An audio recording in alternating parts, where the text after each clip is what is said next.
pukul 6 waktu Indonesia Tengah. Inilah Radio Republik Indonesia Bau-Bau dengan Warta Cape Town, berita seputar Kepulauan Buton.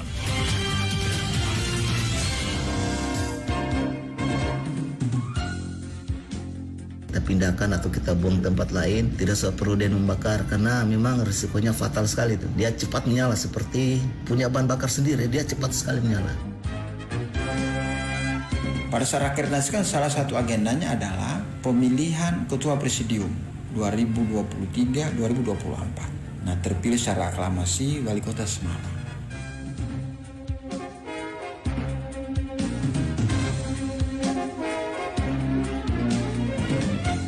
Selamat pagi dari kawasan Bukit Ulu Indah. Warta Cape Town pagi ini menyampaikan pokok-pokok berita. Dinas Pemadam Kebakaran dan Penyelamatan Kota Bau-Bau mencatat adanya peningkatan peristiwa kebakaran lahan. Hal ini dipicu oleh fenomena kekeringan akibat El Nino. Pemerintah Kota Bau-Bau hadiri Rakernas JKPI sebagai upaya mendorong Kemendikbudristek mengalokasikan dana alokasi khusus untuk pelestarian cagar budaya. Saya Rizka Rina dan inilah Warta Cape Town pagi selengkapnya hari ini Rabu 30 Agustus 2023.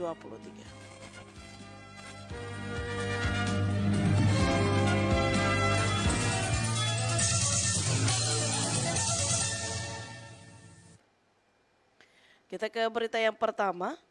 Dinas Pemadam Kebakaran dan Penyelamatan Kota Bau-Bau mencatat adanya peningkatan peristiwa kebakaran lahan. Hal ini dipicu oleh fenomena kekeringan akibat El Nino. Heru Mulku, reporter RRI Bau-Bau melaporkan. Kita pindahkan atau kita buang tempat lain, tidak perlu dia membakar karena memang risikonya fatal sekali tuh. Dia cepat menyala seperti punya bahan bakar sendiri, dia cepat sekali menyala. Pemanasan suhu bumi dan kekeringan yang disebabkan oleh fenomena El Nino begitu terasa dampaknya di Kota Bau-Bau. Fenomena ini memicu meningkatnya peristiwa bencana kebakaran. Dinas Pemadam Kebakaran dan Penyelamatan Kota Bau-Bau mencatat hingga Senin 28 Agustus 2023 sore telah terjadi 16 kali peristiwa kebakaran lahan. Kepala Seksi Pengendalian Operasi dan Komunikasi Dinas Pemadam Kebakaran dan Penyelamatan Kota Bau-Bau, Jaharin Arpa, kepada RRI menyebutkan peristiwa kebakaran itu terjadi di sejumlah kecamatan, masing-masing di Kecamatan Betoambari, Sorawolyo, dan Bungi. Terbaru pada Senin siang, sekira pukul 14.58 WITA, kebakaran lahan kembali terjadi di sekitar wilayah Batu Mali, Bukit Wapuasa, Kelurahan Badia. Jadi asumsinya mungkin orang yang ingin pangkas lahannya, pas besar apinya takut, langsung menghubungi pihak damkar. Atau bisa saja orang lewat, dia tidak sengaja buang puntung rokok, nah itu menyebabkan kebakaran.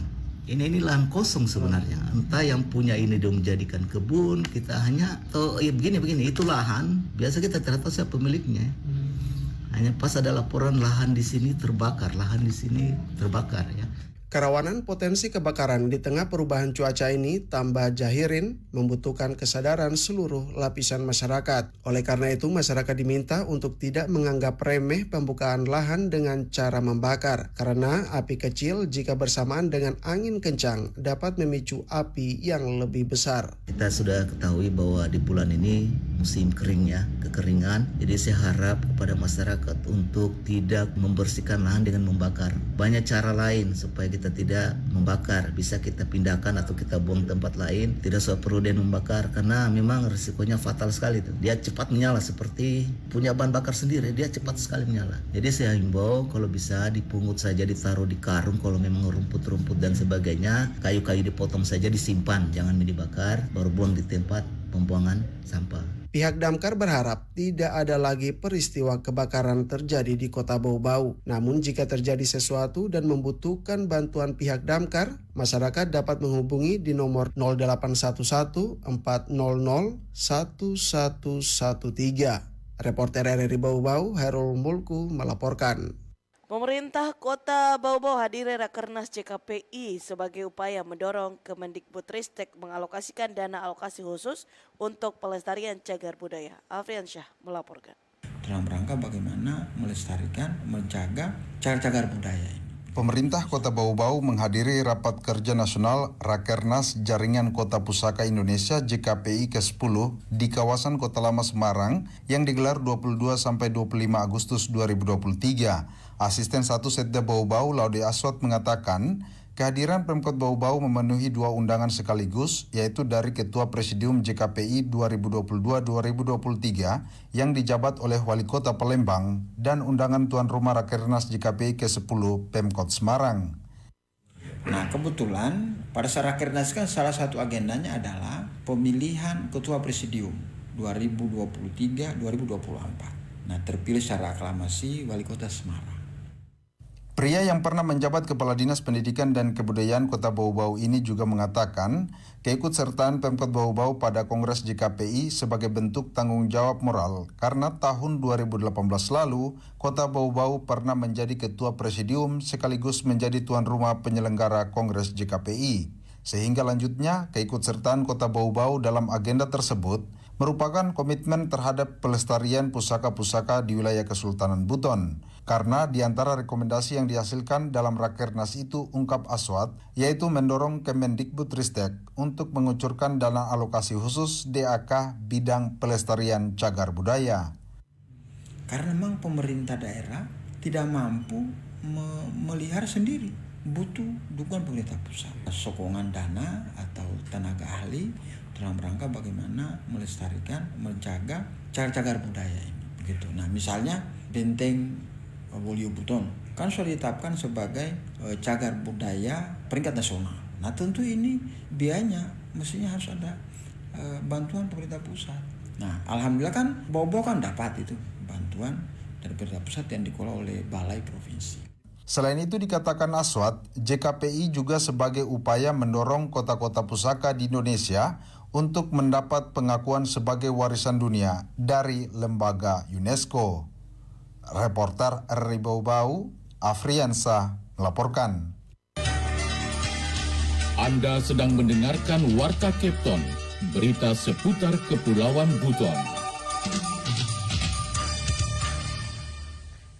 Kota Bau-Bau masuk dalam nominasi penerima penghargaan keterbukaan informasi publik tahun 2023. Hal ini berdasarkan hasil penilaian 3 kategori MONEF yang dilakukan di tingkat kabupaten kota, tingkat OPD Provinsi Sulawesi Tenggara bersama penyelenggara pemilu, kemudian berlanjut kepada proses tahapan visitasi dan presentasi. Kepala Dinas Komunikasi dan Informatika Kota Bau-Bau, Andi Hamzah Mahmud, optimis Kota Bau-Bau masuk nominasi yang terbaik se-Sulawesi Tenggara untuk kategori pemerintah daerah.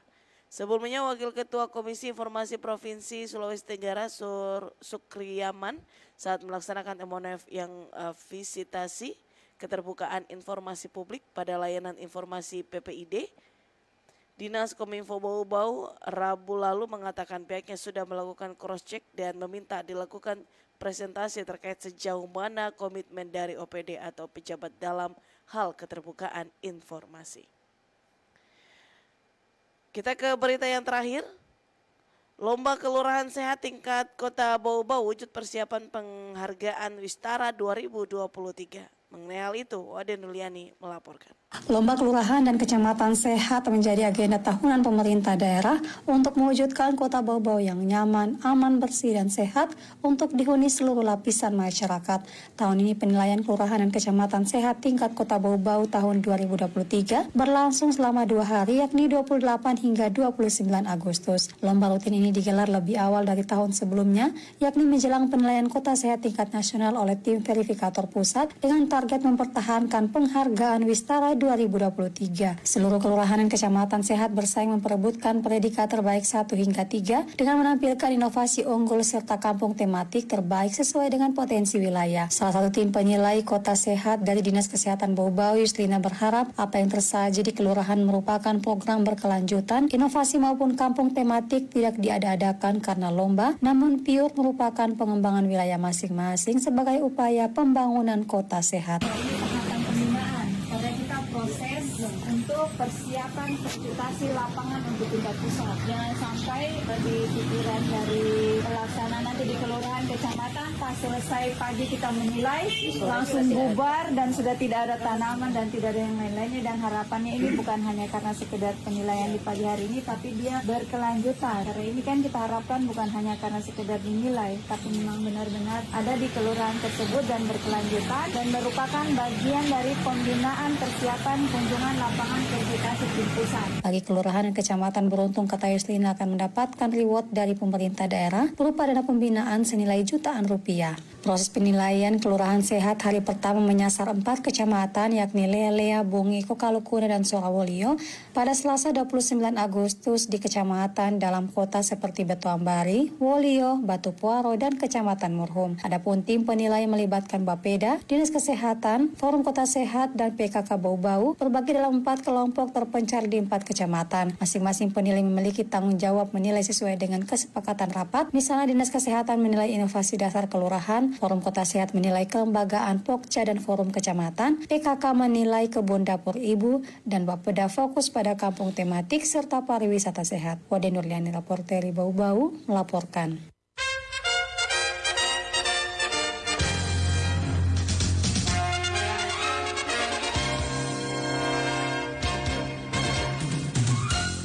Demikian informasi yang kami sampaikan dalam Warta Kepton pagi ini. Kembali kami sampaikan pokok-pokok berita.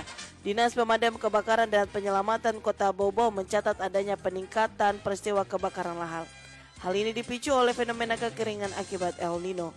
Pemerintah Kota Bau-Bau hadiri Rakernas JKPI sebagai upaya mendorong Kemendikbudristek mengalokasikan dana alokasi khusus untuk pelestarian cagar budaya. Demikian Warta Kepton pagi ini. Kami harapkan Anda masih bersama kami untuk menyimak informasi lainnya dalam Kepton pagi ini. Anda juga dapat mengetahui informasi kami di portal resmi kami rri.co.id. Mewakili kerabat kerja yang bertugas, saya Rizka Lina, selamat pagi dan sampai jumpa.